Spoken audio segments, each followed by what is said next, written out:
Okay, well, hey guys, what's up? My name is Art. Time for me to do another video. Well, okay, so right now it's Tuesday night. Yeah, Tuesday night about 11ish. I not working tomorrow because I'm taking my mother to so she can get some kind of procedure done, like esophagus kind of thing, upper GI, what they call it, I guess. So I take her there in the morning. So naturally, I'm staying up a little bit tonight so I can sleep. Drinking some eggnog with a little bit of rum. Maybe a little too much rum.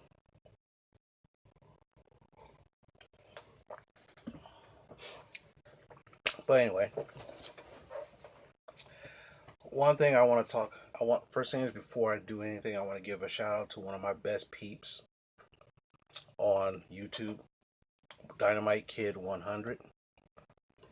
Check his channel out. If you get a chance, check his channel out. He did some great stuff. A lot of his he switched up his style. Sometimes he do fragrance reviews. Sometimes he just talks about stuff that happens in his life, like how I do. We both feed off each other. We actually do have good conversations with each other all the time. And I'd also like to give a shout out to another channel called BJ2 Heartless.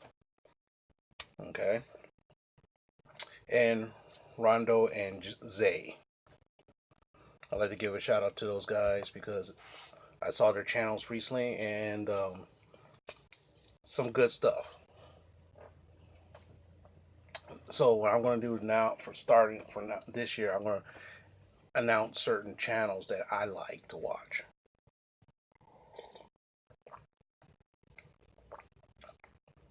So if you have a channel, you subscribe to me. If I find out you actually have a channel, I will definitely subscribe to you. Mm. So, one thing I said this year I was going to do something different. I was going to say I was going to read at least one graphic novel per week for the rest of the year. Now, think about this. I have over 200 graphic novels. Approximately around 200 graphic novels. So, I can technically read two each week if I do it a chance. So, what happened was last week I talked about the Superior Foes of Spider-Man. This week, I finally did. I started it yet last night. It's this right here, X-Men Mutant Massacre. Okay, I started this last night, Monday. I just finished it about 10 minutes ago. It's an odd 300 pages. It's an odd 300 pages. This is now the funny thing about it. This story came out when I was in high school. I was like 10th grade in high school, and to me, it's still one of the better stories I've ever read. And I mean, tell you the truth, after it's one of the best stories I ever read. Anybody who's been reading comics from at least the 80s to now, this is ranked up one of the best storylines. This is when writers actually was very creative. They actually was hired instead of like freelance kind of stuff. So, but anyway, the story is pretty cool and it's a very unique storyline because there's so much multiple things. What happens is that every year after they did Secret Wars was their first multi big event. Every year they started doing events like this for every year. So what happens? They get together and say, okay, what is our big event? They brainstorm and say, okay, this is what we're going to do. And what happens? They flesh it out, and boom, there's your big story.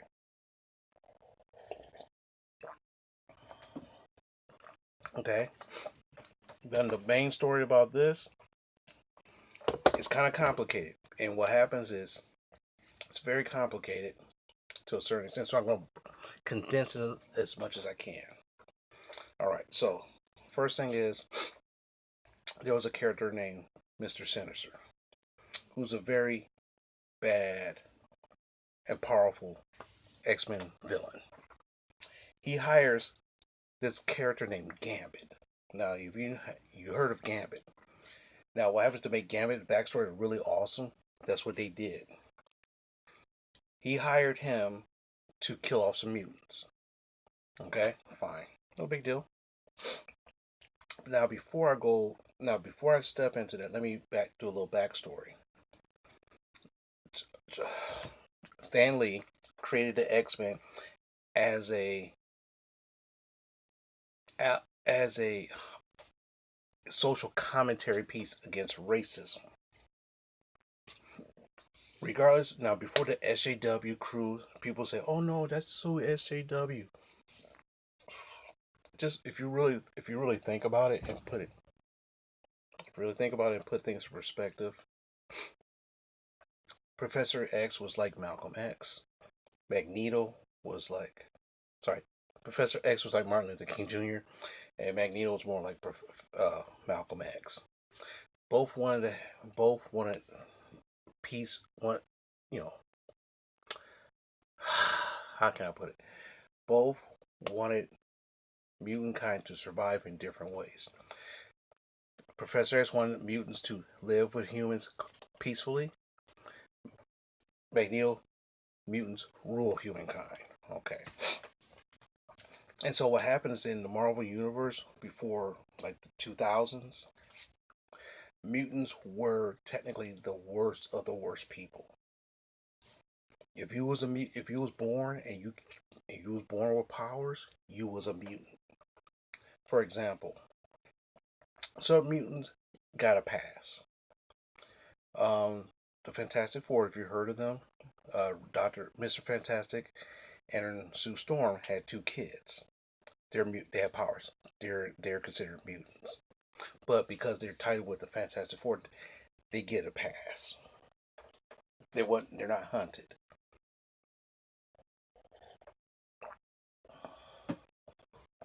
Okay, so he hires Gambit to kill off some mutants. These group of mutants called the Mortals who lived in the sewers, because their powers, they have powers, but their appearances were so hideous, and it was hideous enough, so they hid, so that way, there you go. So he hires these groups of mutants called the Marauders, and their job is to go into Morlock and kill people, and that's what they did. They killed a whole bunch of mutants. They pretty much almost wiped them out. Now, in the meantime, another big baddie named Apocalypse shows up in this. Now, the fun thing is, like I said, I have not read this in like 30 some years. And guess what?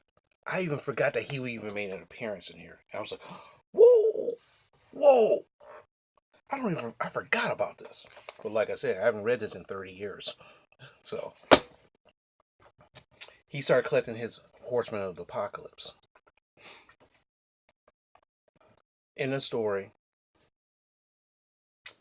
Angel, which is one of the original X-Men, gets mortally wounded. End result is that his wings had to get amputated, and he tried to commit suicide, and Apocalypse saved him at the last minute, created him to be one of the Horsemen of the Apocalypse, and shows up later, total badass as Archangel. One other character that shows up here is Sabretooth, which is a classic Wolverine villain. And when they fought twice in this book, and each fight was pretty freaking awesome. I mean, even Thor made an appearance in here. Because what happened was Thor, they did a classic storyline with Thor where his bones cannot heal. He couldn't heal. See, if he gets hurt, he couldn't heal, which starts off in here. He gets hurt, mortally hurt. Hela shows up, cursed him that he can't heal, and then sooner or later, boom, his new storyline comes up. So a lot of times things like this happen. And then, one of the X-Men, Uncanny X-Men 350 was the Trial of Gambit, where Gambit, we see how this all the massacre actually started. It's pretty cool. Even another group called Power Pack, which is a group of kids who got powers by aliens, made an appearance in this book. And I used to like them a lot. And one of my favorite comics called The New Mutants, which ironically has a film coming out in March of this year. They only have one appearance in here, but that's fine. And last but not least, even Daredevil had a tie-in to this. I forgot what Daredevil's tie-in was supposed to be about. I forgot, but I can't remember everything. Can't remember everything, okay? But like I said, originally, let's see, 210, 211, 212, 213, 214, 5, 6, 7, 8, 9, 10, 11, 12, 13. 13 comic books form up this whole storyline. If you found all 13 comic books, it might cost you at least $50 plus, which is cool. If that's what you want to get, no problem. I probably have half of that stuff somewhere in this house. If I do, great. If I don't, oh well. I know which ones I'm looking for again. But I bought this for, actually this was a very steep price of 34 something. But it was well worth it. When I bought this like 3 years ago. Every May, the first weekend in May, is free comic book day. And so every store I went to get free comics always bought a graphic novel with it. And I bought this 3 years ago from this one place, and I have not touched it until now. So I finally read this. My suggestion is that this is a good book to read. If you want something to read and you like wow, you want to feel some wow factor, this is one bang for your buck. Now, like I said, the trade paperback is bang for your buck. Plus some of the covers itself. It's not sometimes it's not. I mean, the art style is not the best because of the fact that it was different artists drawing different things on it. Walt Simonson, who was a very famous comic book artist,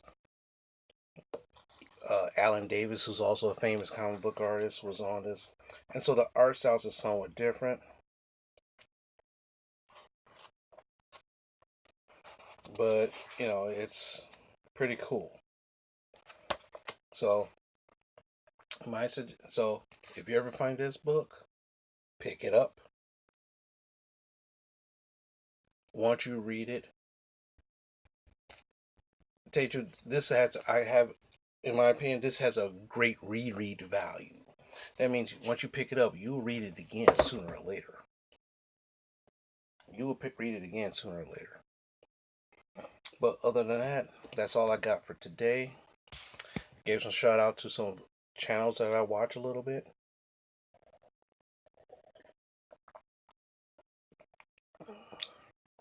One thing is that, like I mentioned many times before, I film when I feel like it. I wasn't going to do this until this weekend because I thought I wouldn't get a chance to finish this until this weekend, but I was bored. You know what happens when you're bored? Instead of, here's the thing. Some people say, well, I'll go out drinking. Well, I got this. I got this at the house. I bought this New Year's Eve. Okay? And once I take a little sip of that, I ain't leaving the house. Okay? Which I'm not leaving right now or ever until tomorrow morning. Oops, I don't edit my videos. I like my videos to be raw, uncut. I don't make money off of YouTube. I do this for fun. Nothing against making money off of YouTube. There's nothing against that. And if that's what you do, because some of the people I watch, they make money off of YouTube. Okay, so that's cool. But for me, I'm not making money out of this.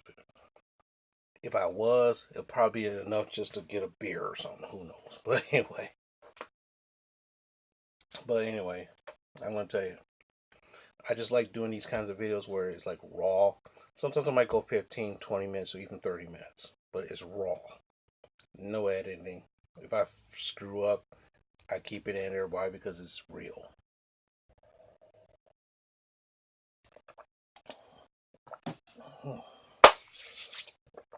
All right. So what I gotta do is I gotta try to figure out what I'm gonna read next. So who knows? I might be able to read. I might be able to squeeze in another book before the weekend. Don't know. But anyway, with that, I'm gonna say good night to you guys, and hopefully I get the chance to do something this weekend. Talk to you later.